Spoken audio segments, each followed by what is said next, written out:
Germán Rojas, él es representante académico del Consejo de Educación Superior.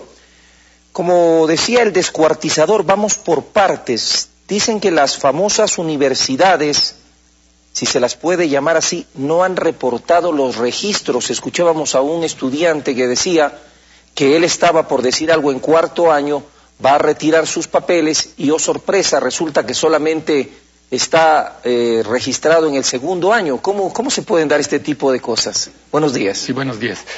El asunto es de que la información con la que se estaba trabajando es la que suministraron las universidades, que de acuerdo con la ley tenían que hacerlo a la CENESID, donde se tiene el Sistema Nacional de Información de la Educación Superior. Entonces, esta información en muchos casos es errónea. Entonces, pronto nos dimos cuenta de eso y hemos creado un plan especial para corregir la información. Este plan consiste en particular en que a partir de lunes brigadas que hemos formado, hemos capacitado, van a visitar todas las universidades a donde pueden acudir los estudiantes a presentar sus quejas para poder corregir la información.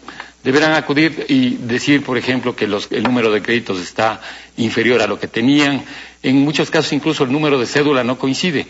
Y sin información verídica no se puede trabajar. Entonces, lo primero que vamos a hacer es corregir la información. En base, naturalmente, a una auditoría académica, porque tampoco se puede creer, viene un alumno y dice, ya tengo aprobado. No, yo ya me gradué. Por ejemplo. Entonces, corregiremos la información. El proceso ese durará toda una semana, la visita de las brigadas en las diferentes ciudades del país.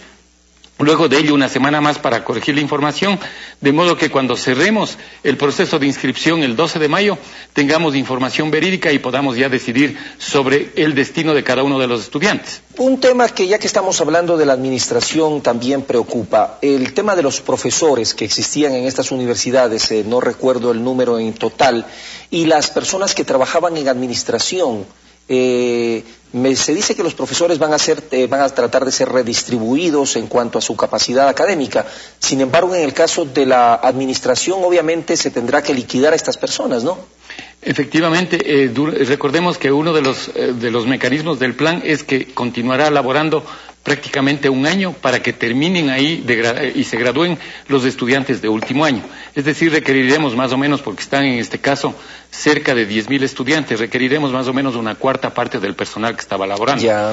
En el caso de los profesores, los administradores temporales tienen la obligación de hacer una evaluación académica, porque justamente el problema de estas universidades es del nivel académico. Entonces requerimos que los profesores que se queden deben ser realmente que corresponda su formación y su experiencia profesional, su experiencia docente, a un verdadero profesor universitario. La infraestructura es propiedad de quienes estaban en la universidad. Ellos pueden hacer con ese espacio, venderlo, rematarlo. Lamentablemente, en la mayoría de los casos resulta que era la supuesta universidad es una carcasa. Ya. En la cual el edificio donde funcionaba, incluso muchos edificios donde eran arrendados.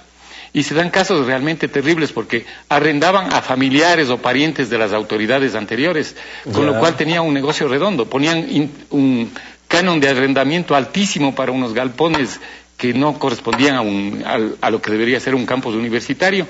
Entonces era para ellos un negocio redondo, y eso es lo que tiene que entender la ciudadanía, que de acuerdo a la Constitución, de acuerdo a la ley, la educación superior no puede tener fines de lucro, y eso es lo que se está terminando a través de este proceso de depuración. Germán, ayer oí a una persona, venía de Quito en el avión, estaba conversando con alguien y decía, este gobierno abusivo, cerró las universidades, ¿por qué no les dieron chance a esos pobres jóvenes para que terminen el año, dice, en medio año, no sé qué? ¿Cómo hacerle entender a las personas de qué es lo que se trata de hacer aquí? La palabra fundamental en la educación del Ecuador, no solo la educación superior, es la calidad. Es un problema de calidad. Entonces, vivimos una gran mentira si creemos que tenemos una universidad, creemos que obtenemos un título, y lo que no obtenemos, lo fundamental es el conocimiento. Entonces, lo que se hizo por una inquietud que tuvo la Asamblea Constituyente, es decir, es un proceso que no es del día para otro. Ya llevamos 4 años desde que la Asamblea Constituyente ordenó que se haga una evaluación de las universidades y luego se depure el sistema. Y eso es lo que se cumplió el día 12 cuando se ordenó que se suspendan definitivamente estas 14 universidades. Entonces, más bien es la búsqueda de la calidad, es la defensa de los intereses de los ecuatorianos que tienen el derecho a la educación, pero una educación de calidad. ¿Qué piensa usted de aquellos que dicen que por el hecho de haber sido egresados de estas universidades que han sido mencionados, pues obviamente dice, se me cierran todas las puertas, hemos quedado estigmatizados.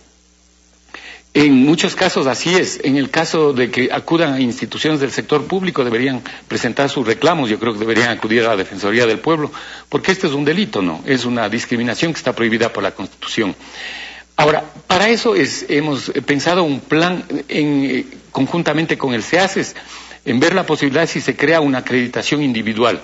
Es decir, que además del título que tenga una persona, haga lo que este rato es obligación para los estudiantes, para los médicos, que tienen que rendir exámenes que acrediten que su nivel de conocimientos corresponde al del título que ostentan.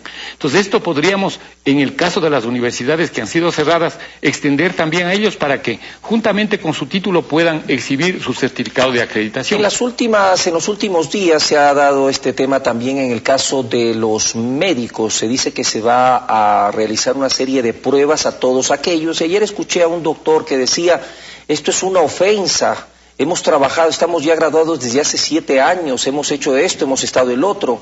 ¿Cuál es el plan? ¿Qué se busca con estos exámenes a los médicos que se encuentran o que se han graduado en el país?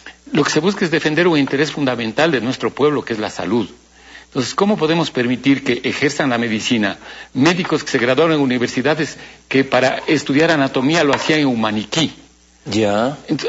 Hasta eso se llegó. Hasta eso se ha llegado. Entonces nosotros queremos impedir que ese tipo de profesionales ejerzan, ¿no? Porque sería peor incluso que vayan... El remedio resulta peor que la enfermedad. Así es. Entonces queremos que la educación tenga calidad. Y hay sectores en donde no se puede permitir ningún desliz. Estos son en salud pública, en educación, en comunicación social, en derecho, donde no podemos permitir una baja de la calidad. Correcto. Muchísimas gracias. Germán Rojas, representante académico del Consejo de Educación Superior.